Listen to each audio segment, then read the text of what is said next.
नमस्कार, स्वागत है आप सभी का। समीक्षा अधिकारी के मॉक टेस्ट पार्ट 4 में आज हम लोग जो है 30 प्रश्नों को सॉल्व करेंगे, जिसमें से 12 हिंदी के प्रश्न होंगे, सामान्य हिंदी के जो सिलेबस के अनुसार हैं।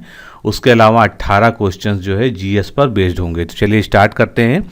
उससे पहले बता दूं, आप लोग कई लोग जो है कमेंट करते हैं कि आपको पीडीएफ नहीं मिल पा रही, जो फ्री पीडीएफ हमारी डेमो टेस्ट की है। तो आपकी सहायता के लिए ये नंबर आपके सामने है 9506742546। इस पे आप अगर ज्वाइन आरओ लिख कर भेज देंगे या सीधे कॉल भी कर देंगे तो आपको सारी डिटेल मिल जाएगी। आप में से जो भी आरओ परीक्षा की तैयारी कर रहे हैं वो हमारे क्रैश कोर्स से जुड़ सकते हैं। उसमें कुल 11 फुल टेस्ट हैं, 9 करंट अफेयर्स के टेस्ट हैं। सभी टेस्ट की पीडीएफ फाइल आपको दी जाती है, जिसमें पूरी व्याख्या के साथ जो है उस प्रश्न का हल होता है। जिस टॉपिक से संबंधित वो प्रश्न है उसका पूरा विश्लेषण उसके व्याख्या में किया जाता है। तो डेमो टेस्ट पीडीएफ को पहले ज़रूर देखें जो फ्री है, उसके बाद ही कोई निर्णय लें। चलिए स्टार्ट करते हैं। तो आज का पहला क्वेश्चन है महावट। महावट क्या होता है, यानी ये जो है वाक्यांश के लिए एक शब्द है। तो आपके सामने 4 वाक्यांश दिए गए हैं। हाथी को हाँकने वाला व्यक्ति, एक जाति विशेष, शीत ऋतु की वर्षा या आहट शब्द का विशेषण। इनमें से कौन सा सही है ये आपको बताना है। तो महावट जो है ये शीत ऋतु वर्षा के लिए एक संक्षिप्त शब्द है, यानी शीत ऋतु में जो वर्षा होती है उसको हम महावट कहते हैं। अन्य महत्वपूर्ण हम शब्द देखते हैं। बिना हल जोते उगने वाली फसल को क्या कहते हैं? अकृष्ट पच्या। बिना पलक गिराए, इसके लिए एक शब्द क्या है? अनिमेष या अपलक। बिना आयास के ही, यानी बिना परिश्रम के लिए, इसके शब्द क्या है? अनायास। बिना अधिकार पराई वस्तु काम में लाने वाला, उसके लिए एक शब्द क्या है? परिभोक्ता। बिजली की तरह तीव्र वेग वाला, उसके लिए एक शब्द क्या है? विद्युत वेग। बिगड़ा हुआ शब्द क्या कहलाता है एक शब्द में? अपभ्रंश। और बाहर आया हुआ या बाहर निकला हुआ, उसके लिए एक शब्द क्या है? बहिर्गत। अगला प्रश्न देखते हैं, जिसमें हमको सुमेलन करना है वाक्यांश के लिए एक शब्द का। युद्ध करने की जो प्रबल इच्छा है उसको क्या कहते हैं? युयुत्सु नहीं कहते हैं। क्या कहते हैं? युयुत्सा कहते हैं। युयुत्सु क्या होती है? युद्ध करने की प्रबल इच्छा रखने वाला जो व्यक्ति होता है उसको युयुत्सु कहते हैं। कन्या का विवाह कर देने का वचन देने की जो रस्म है उसको क्या कहते हैं? वागदान कहते हैं। तो इसमें केवल जो है दूसरा कथन जो है बिल्कुल सही है, इसलिए इसमें ऑप्शन बी सही होगा। अन्य इसी प्रकार के महत्वपूर्ण उदाहरण देखते हैं। युद्ध करने की प्रबल इच्छा रखने वाला युयुत्सु कहलाता है, और इच्छा जो होती है उसको युयुत्सा कहते हैं। कन्या का विवाह कर देने का वचन देने की रस्म को वागदान कहते हैं। जिस कन्या का विवाह कर देने का वचन दे दिया गया है उसके लिए एक शब्द क्या है? वागदत्ता। बनावटी वेश या रूप को छद्म कहते हैं। बढ़ा चढ़ा कर किसी बात को कहना अतिशयोक्ति कहलाता है। बड़े बड़े खंभों में लोहे के रस्से बांधकर बनाया गया मार्ग रज्जू मार्ग कहलाता है। और बड़े भाई से पहले छोटे भाई का विवाह होना क्या कहलाता है? अनुवेश कहलाता है। अगला प्रश्न देखते हैं। विलोम शब्द से संबंधित निम्नलिखित त्रुटिपूर्ण विकल्प का चयन करना है, यानी इनमें से एक विकल्प जो है त्रुटिपूर्ण है, जो विलोम की दृष्टि से सही नहीं है। एक एक को देखते हैं। कृतज्ञ का क्या होता है? विलोम कृतज्ञ होता है। यथार्थ का आदर्श होता है, ये भी सही है। विग्रह का विलोम संधि होता है। संकीर्ण का विलोम विकीर्ण नहीं होता। संकीर्ण का विलोम क्या होना चाहिए? संकीर्ण का विलोम विस्तीर्ण होता। अगर ये लिखा होता तो ये ऑप्शन सही होता। इस प्रकार जो है यहाँ पर प्रश्न का ए विकल्प सही है। अगला प्रश्न, निमीलन किसका विलोम शब्द है? यानी निमीलन का विलोम शब्द हमको इस प्रश्न में बताना है। अवमीलन, अनुमीलन, उन्मीलन, सुमीलन, इनमें से सही उत्तर क्या है ये आपको बताना है। तो सही उत्तर क्या है? निमीलन का विलोम जो है उन्मीलन होता है। बी ऑप्शन यहाँ पर सही होगा। अगला प्रश्न देखते हैं। अवस्थम्भ, विवृत्ति, ओग, ये क्रमशः किसके पर्यायवाची शब्द हैं? यानी विकल्पों में से हमको देखना है कि तीनों के क्रमशः पर्यायवाची शब्द कौन से हैं। तो इसका सही उत्तर क्या होगा? इसका सही ऑप्शन होगा डी। अवस्थम्भ जो है ये टेक का जो है पर्यायवाची होता है। विवृत्ति जो है टीका का होता है। और ओग जो है ढेर का पर्यायवाची शब्द होता है। इनके अन्य पर्यायवाची भी देख लेते हैं, क्योंकि ये महत्वपूर्ण शब्द हैं। टेक के लिए आश्रय, सहारा, भरोसा और अवलंब। टीका के पर्यायवाची शब्द वृत्ति, भाष्य, भाषांतरण और व्याख्या। ढेर के पर्यायवाची शब्द राशि, पुंज, जमाव, समूह और अंबार। अगला प्रश्न देखते हैं। विंश, संबर और सरमुख ये किसके पर्यायवाची शब्द हैं? तो ये सभी जो है जल के पर्यायवाची शब्द हैं। विंश, संबर व सन्मुख सभी जल के पर्यायवाची शब्द हैं। जल के अन्य पर्यायवाची शब्द देखते हैं क्योंकि ये बार बार पूछे जाते हैं। पानी, नीर, अम्बु, पय, आब, अमृत, सारंग, वारि, सलिल, तोय, जीवन, उदक, धनरस, वन। विष के पर्यायवाची शब्द गरल, कालकूट, माहुर, जहर और हलाहल। अंबर के पर्यायवाची शब्द गगन, व्योम, अनंत, शून्य, अभ्र, ध्या, पुष्कर, नभ और अंतरिक्ष। अगला प्रश्न, निम्नलिखित में से कौन सा तत्सम शब्द है? यानी इनमें से हमको तत्सम शब्द को देखना है। तो चारों ऑप्शन आप देख सकते हैं, उछाह, उपरोक्त, उज्जड और उषास। इनमें से तत्सम शब्द कौन सा है? उज्जड, ये जो है तत्सम शब्द है। उछाह जो है, उछाह का तत्सम क्या होगा? उत्साह होता है। उपरोक्त का तत्सम शब्द उपर्युक्त होता है और उषास का जो है उच्छ्वास होता है। लेकिन उज्जड जो है ये खुद में एक तत्सम शब्द है और इसका जो तद्भव होता है वो उज्जड इस प्रकार से लिखा जाता है। अगला प्रश्न, ग्रज्जन शब्द का तद्भव शब्द क्या है? तो ग्रज्जन एक तत्सम शब्द है, उसका तद्भव क्या हो जाएगा? गाजर। यहाँ पर डी ऑप्शन जो है सही होगा। अन्य शब्दों के बारे में देखते हैं। गलना जो तद्भव शब्द है इसका तत्सम क्या होगा? गलन। गदहा का गर्दभ हो जाएगा और गोबर का गोविष्ट हो जाएगा। तो ये सभी जो है इनके तत्सम शब्द हो जाएंगे। अगला प्रश्न, निम्नलिखित में से किस शब्द में व्यंजन संबंधी अशुद्धि हैं? तो अगर आप ध्यान से देखेंगे तो ये सभी शब्दों में जो है अशुद्धियां हैं, लेकिन ये वर्तनी की दृष्टि से कोई भी शुद्ध नहीं है। लेकिन हमको इसमें केवल जो है व्यंजन संबंधी अशुद्धि वाला शब्द छांटना है, यानी स्वर वालों पे ध्यान नहीं देना, केवल व्यंजन में जिनमें गलती है वो देखना है। तो ये आप देख सकते हैं, सीधा, साधा, ये गलत है। साधा की जगह क्या शब्द आता है? सीधा सादा शब्द आता है, तब ये सही होता है। इस प्रकार सी में जो है व्यंजन संबंधी अशुद्धि है। और सभी में स्वर संबंधी अशुद्धियाँ हैं, जैसे मनहर का शुद्ध रूप क्या होता है? मनोहर होता है। अत्याधिक की जगह शुद्ध वर्तनी क्या होती है? अत्यधिक होती है। और दुरावस्था की जगह दुर्वस्था जो है सही शब्द है। अगला क्वेश्चन, निम्नलिखित में से सही वाक्य का चयन करना है, यानी जो वर्तनी की दृष्टि से शुद्ध हो। मैंने बोला, तो ये वर्तनी की दृष्टि से गलत है। उन्होंने हाथ जोड़ा, ये भी गलत है। यहाँ लोग कहाँ रहते हैं, ये भी गलत है, यहाँ पर लोग लगा है। नीचे मत देखो, डी ऑप्शन जो है इसमें सही है। बाकी में क्या गलतियाँ हैं उसको भी जानना जरूरी है। तो मैंने बोला की जगह क्या आना चाहिए? मैं बोला। इस तरह से ये सही हो जाएगा। उन्होंने हाथ जोड़े, जबकि प्रश्न में क्या दिया था? उन्होंने हाथ जोड़ा, लेकिन हाथ के लिए क्या आएगा? बहुवचन। उन्होंने हाथ जोड़े। ये लोग कहाँ रहते हैं, यहाँ पर जो है प्रश्नवाचक चिन्ह भी आना चाहिए। और वहाँ पर प्रश्न में क्या था? लोग था, लोग गलत था। ये लोग कहाँ रहते हैं। इस तरह से ये तीनों वाक्य जो है इस प्रकार शुद्ध लिखे जाएंगे। अगला प्रश्न, मेढक के समान, आगे रिक्त स्थान है, तो रिक्त स्थान में कौन सा आदर्श विशेषण आएगा, जो यानी सबसे उपयुक्त विशेषण हो मेढक के समान को प्रकट करने के लिए? तो मेढक के समान जो है सबसे उपयुक्त विशेषक होगा बेडौल। अन्य विशेषण किस तरह से प्रयोग हो जाएंगे? भेड़िए के समान भुक्खड़, खरगोश के समान डरपोक, खच्चर के समान हठी। अगला प्रश्न, निम्नलिखित में से कौन सी विशेषण की उत्तरावस्था नहीं है? तो आप जानते हैं विशेषण में 3 अवस्थाएं होती हैं, तो इसमें से उत्तरावस्था जो है, जो मध्य की अवस्था होती है, वो कौन सी नहीं है? तो इसमें से सही उत्तर क्या होगा?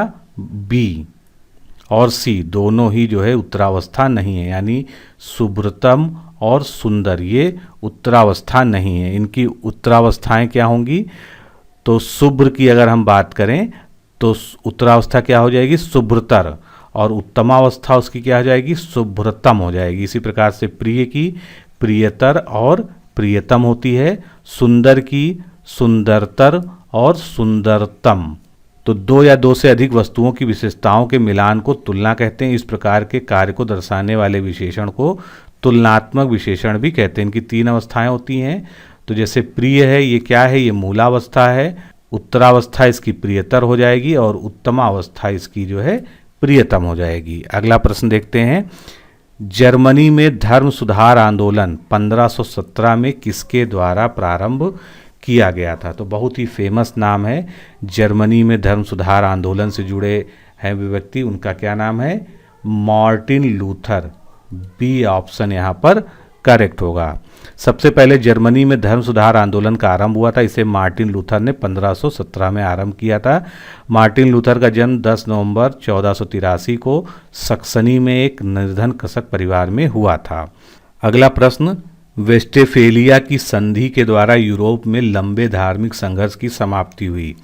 ये संधि किस वर्ष हुई थी? तो वेस्टफेलिया की संधि जो है वर्ल्ड हिस्ट्री में बहुत मशहूर है, और ये जो है संधि हुई थी 1648 में, यानी बी ऑप्शन यहाँ पर सही है। तो वेस्टफेलिया की संधि 1648 में हुई थी।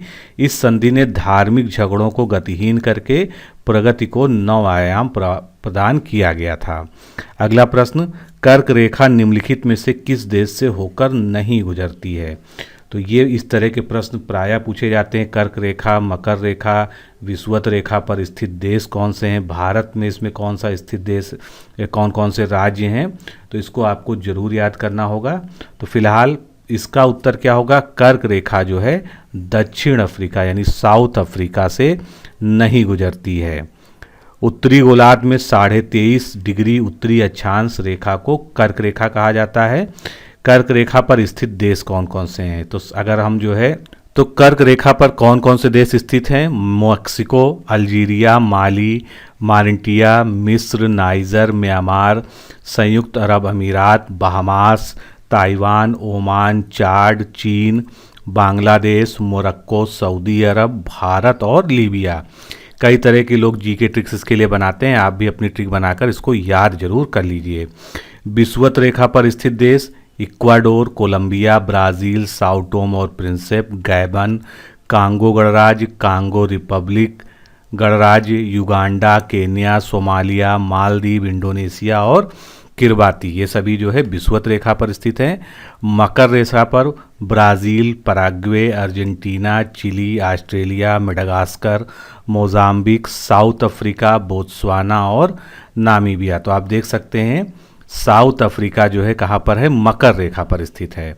और कर्क रेखा पे भारत के कुल राज्य 8 जो है जो उस पर लगते हैं, कौन कौन से हैं? गुजरात, राजस्थान, मध्य प्रदेश, छत्तीसगढ़, झारखंड, पश्चिम बंगाल, त्रिपुरा और मिजोरम। अगला प्रश्न देखते हैं, दक्षिण अमेरिका का कौन सा देश विश्व का सबसे बड़ा मांस निर्यातक देश है? तो ये देश जो है कहाँ पर है? दक्षिण अमेरिका में है, जो विश्व का सबसे बड़ा मांस निर्यातक है। तो सही उत्तर क्या होगा इस प्रश्न का? अर्जेंटीना। अर्जेंटीना जो है विश्व का सबसे बड़ा मांस निर्यातक देश है। यह दक्षिण अमेरिकी देश है। इसे दक्षिण अमेरिका के सर्वाधिक मक्का उत्पादक देश के रूप में भी जाना जाता है। दक्षिण अमेरिका का सर्वाधिक मछली पकड़ने वाला देश पेरू है, और दक्षिण अमेरिका में ब्राज़ील सबसे अधिक कोको का उत्पादन करता है। बोलीविया दक्षिण अमेरिका का सबसे बड़ा स्थल रुद्ध देश है, यानी जो तीनों तरफ जो है चारों तरफ से स्थल से अवरुद्ध हो। अगला प्रश्न, भारतीय संविधान के अनुसार राष्ट्रपति का चुनाव कैसा होता है? यानी चुनाव के पद्धति क्या है, किस प्रकार से राष्ट्रपति का चुनाव किया जाता है? तो राष्ट्रपति का जो चुनाव होता है एकल संक्रमणीय आनुपातिक गुप्त मतदान पद्धति के द्वारा भारत में होता है। भारतीय संविधान के अनुसार राष्ट्रपति का चुनाव एकल संक्रमणीय आनुपातिक गुप्त मतदान पद्धति के द्वारा होता है। उल्लेखनीय है कि उपराष्ट्रपति के निर्वाचन में भी यही पद्धति अपनाई जाती है। एकल संक्रमणीय मत पद्धति में मत वरीयता क्रम के अनुसार दिए जाते हैं। अगर किसी उम्मीदवार को निश्चित कोटा नहीं प्राप्त होता है तो उसका मत हस्तांतरित हो जाता है, इसलिए इसे एकल हस्तांतरणीय मत पद्धति भी कहते हैं। मतों का एक निश्चित कोटा प्राप्त करने वाला उम्मीदवार ही राष्ट्रपति व उपराष्ट्रपति के चुनाव में विजयी होता है, इसीलिए इसे आनुपातिक पद्धति भी कहा जाता है। अगला प्रश्न, उपराष्ट्रपति के निर्वाचक मंडल में 20 प्रस्तावक तथा 20 अनुमोदक होते हैं। ये 40 लोग कौन होते हैं? यानी जो 20 प्रस्तावक हैं और 20 अनुमोदक होते हैं, ये सभी कौन होते हैं? तो भारत का 21 वर्ष पूर्ण कर चुका कोई भी नागरिक, बिल्कुल गलत है। भारत का कोई भी मतदाता वो उपराष्ट्रपति के चुनाव मतदान नहीं करता है। और निर्वाचक मंडल में सम्मिलित मतदाता, तो सी ऑप्शन यहाँ पर करेक्ट होता है। अब इसकी प्रक्रिया समझ लेते हैं। भारत के संविधान में उपराष्ट्रपति पद की व्यवस्था है। यह व्यवस्था अमेरिकी संविधान से ली गई है। भारत के उपराष्ट्रपति का चुनाव संसद के दोनों सदनों के सदस्यों द्वारा निर्मित एक निर्वाचक मंडल से होता है। ये चुनाव एकल संक्रमणीय हस्तांतरणीय अनुपातिक गुप्त मतदान पद्धति के द्वारा होता है, जिस तरह से राष्ट्रपति का होता है। उपराष्ट्रपति के लिए उम्मीदवार का नाम निर्वाचक मंडल के कम से कम 20 मतदाताओं द्वारा प्रस्तावित व अनुमोदित होना चाहिए, यानी 20 प्रस्तावक होते हैं और 20 उसका अनुमोदन करते हैं। उपराष्ट्रपति के निर्वाचन में कौन कौन लोग भाग लेते हैं? संसद के दोनों सदनों के निर्वाचित एवं मनोनीत सदस्य भाग लेते हैं। यहाँ पर ध्यान रखिएगा, निर्वाचित और मनोनीत दोनों ही जो है दोनों सदनों के भाग लेते हैं, और इसमें राज्य विधानसभाओं के सदस्य भाग नहीं लेते हैं। यही पॉइंट जो है सबसे ज़्यादा इम्पोर्टेंट है। अगला प्रश्न, निम्नलिखित में से कौन सी योजना पीसी महालनोबिस मॉडल पर आधारित थी? तो पीसी महालनोबिस मॉडल पर आधारित पंचवर्षीय योजना थी भारत की दूसरी पंचवर्षीय योजना, यानी बी ऑप्शन यहाँ पर करेक्ट होगा। द्वितीय पंचवर्षीय योजना का काल क्या था? 1956 से 1961 तक, और ये पीसी महालनोबिस मॉडल पर आधारित थी। इसका मुख्य उद्देश्य समाजवादी समाज की स्थापना था। कभी कभी पूछ लिया जाता है कि दूसरी पंचवर्षीय योजना का प्रमुख उद्देश्य क्या था? तो ये समाजवादी समाज की स्थापना करना इसका प्रमुख उद्देश्य था। इस योजना में लक्ष्य 4.5% का निर्धारित किया गया था, लेकिन वास्तविक विकास दर जो है 4.1% हासिल की गई थी। प्रथम पंचवर्षीय योजना हैराल्ड डोमल मॉडल पर आधारित थी और इसका काल जो है 1951 से 56 ईस्वी तक था। अगला प्रश्न, राष्ट्रीय ग्रामीण रोजगार गारंटी अधिनियम, जिसको पहले नरेगा कहा जाता था, इसकी शुरुआत हुई थी 2 फरवरी 2006 को। तो ये किस राज्य के बंदावली जिले के अनंतपुर गांव से शुरुआत हुई थी? इसका यानी शुभारंभ कहाँ से हुआ था? तो इसका शुभारंभ हुआ था आंध्र प्रदेश के बंदावली जिले के अनंतपुर गांव से। ए ऑप्शन यहाँ पर हमारा सही होगा। 2 अक्टूबर 2009 को इस योजना का नाम परिवर्तित कर दिया गया और अब इसका नाम महात्मा गांधी रोजगार गारंटी योजना कर दिया गया है, जिसको हम शॉर्ट में मनरेगा कहते हैं। अब इस योजना का मुख्य उद्देश्य प्रत्येक जरूरतमंद परिवार को एक वित्तीय वर्ष में 100 दिन का न्यूनतम रोजगार उपलब्ध कराना, और इसमें से महिलाओं की भागीदारी 33% होनी चाहिए। अगला प्रश्न, निम्नलिखित में से किस वैज्ञानिक उपकरण का प्रयोग दूर स्थित वस्तुओं के ताप को ज्ञात करने के लिए किया जाता है? यानी कोई वस्तु बहुत दूर रखी हो या कोई पिंड हो, अंतरिक्ष में स्थित कोई वस्तु हो, उसका जो है ताप ज्ञात करने के लिए किस उपकरण का इस्तेमाल करते हैं? तो उसके लिए हम जो है पायरोमीटर का इस्तेमाल करते हैं। ऑप्शंस के अन्य उपकरणों को देखते हैं। फोटोमीटर, इसका प्रयोग दो स्रोतों के प्रदीपन तीव्रता की तुलना करने में होता है। रिफ्रैक्टोमीटर, ये पारदर्शक माध्यमों का अपवर्तनांक ज्ञात करने वाला उपकरण है। और स्फेरोमीटर, इसका प्रयोग गोलीय तल की वक्रता त्रिज्या ज्ञात करने के लिए किया जाता है। इसके अलावा भी कई सारे वैज्ञानिक उपकरण हैं जो प्राय एग्जाम में पूछे जाते हैं। पेरिस्कोप, इसके द्वारा जब पनडुब्बी पानी के अंदर होती है तो पानी की सतह का अवलोकन किया जा सकता है और उसमें बैठे लोग बिना किसी को जाने पहचाने और बिना किसी बाधा के बाहरी हलचलों को देख सकते हैं। दीवार के दूसरी ओर यानी अपने कमरे में ही बैठे हुए देखने के लिए इसका प्रयोग किया जाता है। पॉलीग्राफ, इस यंत्र का इस्तेमाल झूठ का पता लगाने के लिए किया जाता है। यह यंत्र एक साथ शारीरिक क्रियाओं के परिवर्तनों को रिकॉर्ड करता है, क्योंकि कोई व्यक्ति जब झूठ बोलता है तो उसका हृदय स्पंदन, रक्तचाप, श्वसन दर ये सभी जो है तेजी से बदल जाते हैं। रेडियोमीटर, इस यंत्र द्वारा विकिरण ऊर्जा की तीव्रता को नापा जाता है। सिस्मोग्राफ, इस यंत्र से पृथ्वी की सतह पर आने वाले भूकंप के झटकों की तीव्रता का ग्राफ जो है स्वतः ही चित्रित हो जाता है। स्फिग्नोमैनोमीटर, इससे जो क्या नापते हैं हम? बीपी नापते हैं, यानी ब्लड प्रेशर। इससे मानव की धमनियों में बहने वाले रक्त का दाब मापा जाता है। इसको सामान्य भाषा में हम बीपी ऑपरेटस या बीपी मशीन कहते हैं। ट्रांसपोंडर, इस यंत्र का काम किसी संकेत यानी सिग्नल को ग्रहण करना और उसके उत्तर को तुरंत प्रेषित करना होता है। अल्ट्रासोनोस्कोप यह यंत्र पराध्वनि यानी अल्ट्रासोनिक साउंड को मापता है और उसको प्रयुक्त करता है। इसका उपयोग मस्तिष्क के ट्यूमर का पता लगाने, हृदय के दोषों को ज्ञात करने आदि के लिए और इकोग्राम बनाने के लिए किया जाता है। अगला प्रश्न, टंगस्टन का गलनांक कितना होता है? यानी टंगस्टन जो धातु है उसका बहुत ही उच्च गलनांक होता है, तभी उसका प्रयोग जो है बल्ब में फिलामेंट बनाने के लिए किया जाता है। तो टंगस्टन का गलनांक कितना होता है? 3500 डिग्री सेंटीग्रेड। डी ऑप्शन यहाँ पर सही होता है। भारत में टंगस्टन का उत्पादन राजस्थान स्थित देगाना खान से होता है। इसका प्रयोग बिजली के बल्ब में तंतु उपचयन को रोकने के लिए हवा निकालने का मतलब क्या? निर्वात, बल्ब के अंदर जो है वैक्यूम क्रिएट कर दिया जाता है और जो है फिलामेंट टंगस्टन से बना हुआ लगा दिया जाता है। निम्नलिखित में से कौन सा कंप्यूटर का एक प्रकार नहीं है? तो कंप्यूटर जो है आप जानते हैं मुख्य रूप से 3 प्रकार के होते हैं। एक तो डिजिटल होता है, एक एनालॉग होता है और एक कौन सा होता है? हाइब्रिड कंप्यूटर होता है। लेकिन फ्यूकस जो है किसी भी कंप्यूटर का कोई प्रकार नहीं है। चार्ल्स बेबेज को कंप्यूटर का पितामह कहा जाता है। आगे जो है कुछ कंप्यूटर से संबंधित जो है शॉर्ट फॉर्म्स दिए हैं, तो इनमें से कौन सा विकल्प त्रुटिपूर्ण है ये हमको बताना है। BCD binary coded decimal code बिल्कुल सही लिखा है। LLL लो लेवल लैंग्वेज, रोम रीड ओनली मेमोरी, तो ये इन तीनों ही ऑप्शन जो है बिल्कुल करेक्ट लिखे हैं। DTP डेस्कटॉप प्रोग्राम, ये जो है इसका गलत है। DTP का फुल फॉर्म क्या होता है? डेस्कटॉप पब्लिशिंग, यानी जो है हमारा डी ऑप्शन जो है उसको करेक्ट करके हम क्या लिख सकते हैं? Desktop publishing. अगला प्रश्न, विश्व के पहले CNG पोर्ट टर्मिनल की स्थापना कहाँ की जाएगी? तो विश्व का जो पहला CNG पोर्ट टर्मिनल बन रहा है वो कहाँ बन रहा है?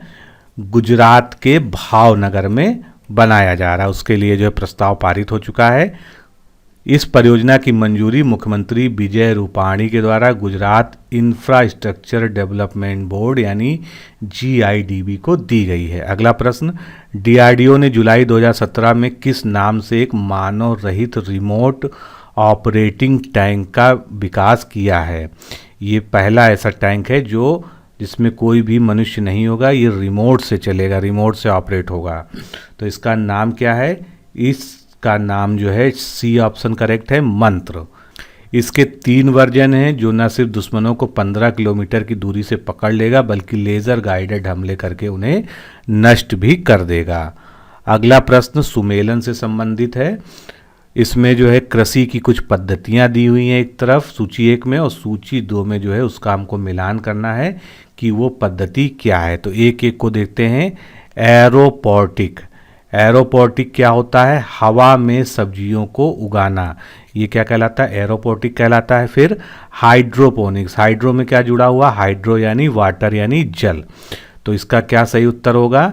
मृदा रहित कृषि, बिना मिट्टी की कृषि होती है लेकिन ये जल में की जाती है। फिर ऑलरीकल्चर, ऑलरीकल्चर में सब्जियों का उत्पादन किया जाता है। और हॉर्टिकल्चर जो है ये बागवानी फसलों के उत्पादन किया जाता है। तो इस तरह से विकल्प हमारा C जो है बिल्कुल करेक्ट होगा। कुछ अन्य जो है कृषि की पद्धतियों को जानते हैं। फ्लोरिकल्चर यानी फूलों की कृषि, पोमोकल्चर फलों का उत्पादन, सेरीकल्चर रेशम उत्पादन का अध्ययन, पिसीकल्चर मछलियों के उत्पादन का जो वैज्ञानिक अध्ययन होता है, और मैरीकल्चर, मैरी में क्या वर्ड है? मैरीन यानी समुद्री जीवों का उत्पादन। तो इस तरह से ये सब भी जो है इम्पोर्टेंट है एग्जाम की दृष्टि से। अगला प्रश्न, कौन सी एक कर्ण की अस्थि यानी ईयर बोन इनमें से नहीं है? तो आप जो है हमेशा से पढ़ते आए हैं कि ईयर में 3 बोन होती हैं, मैलियस, इंकस और स्टेप्स, जिसको आप लोग स्टेपीज भी कहते हैं क्योंकि इसके स्पेलिंग में आप लोग कंफ्यूज जाते हैं। तो इसमें से फैलेंजेज जो है ये कोई भी कान की हड्डी नहीं होती है। तो मैलियस, इंकस और स्टेप्स ये कान की अस्थियाँ जो जोड़ियों में पाई जाती हैं। यानी अगर हम कहें तो मैलियस कितनी होती हैं? 2 होती हैं, 1 जोड़ा, और इंकस 2 होती हैं और स्टेप्स 2 होती हैं, यानी इनको हम 1-1 जोड़ा भी कह सकते हैं। और स्टेप्स जो होती है ये सबसे छोटी हड्डी होती है। फैलेंजेज क्या होते हैं? ये अंगुलियों की अस्थियों के नाम है, उनकी कुल संख्या 28 होती है। अगला प्रश्न, अशोक चक्र पाने वाली देश की पहली महिला इनमें से कौन सी है? तो अशोक चक्र पाने वाली जो महिला है उन पर एक जो है बॉलीवुड की फिल्म भी बनी थी। अगर आप ध्यान करें तो इनका नाम है नीरजा भनोट, और इनके नाम पर ही जो है, इनकी जीवन वृत्त पर ही नीरजा नामक फिल्म बनी थी, जिसमें एयर होस्टेस द्वारा किस तरह से बहादुरी से आतंकवादियों का मुकाबला किया गया और यात्रियों को सुरक्षित निकाला गया, तो पूरी घटना उसमें दिखाई गई है। तो नीरजा भनोट जो है देश की पहली अशोक चक्र पाने वाली महिला हैं। अन्य महिलाओं के बारे में जानते, अन्ना चांडी, ये देश की पहली महिला सत्र न्यायाधीश हैं। आरती साहा इंग्लिश चैनल को पार करने वाली पहली भारतीय महिला हैं। श्रीमती सन्नो देवी, ये किसी राज्य विधानसभा की प्रथम महिला अध्यक्ष हैं, यानी हरियाणा राज्य में 1966-67 में ये विधानसभा की प्रथम महिला अध्यक्ष बनी थी। अगला प्रश्न, दीवान निगारा ये किस देश की संसद का नाम है? तो दीवान निगारा जो है ये मलेशिया की, यानी मलेशिया की संसद का नाम क्या है? दीवान निगारा। विकल्पों में जो देश दिए थे उनकी भी संसद को जान लेते हैं। आयरलैंड में क्या है? डेल आयरन नाम है संसद का। अफगानिस्तान में सोरा नाम है, और स्विट्ज़रलैंड में इसको फेडरल असेंबली के नाम से जानते हैं। तो दोस्तों 30 प्रश्न आपने आज सॉल्व किए, और सॉल्व करने का मतलब ये नहीं है कि आप जो है केवल एक बार जो है वीडियो देख लें, इसको आप ज़रूर रिपीट किया करिए, जिससे ये प्रश्न और जो भी उसमें मैंने व्याख्या में संबंधित तथ्य बताए हैं वो आपको याद होता चले। तो आपने कितना स्कोर किया ईमानदारी से कमेंट में ज़रूर बताएं। आज के लिए इतना ही, फिर मिलते हैं अगले पार्ट में। नमस्कार, धन्यवाद।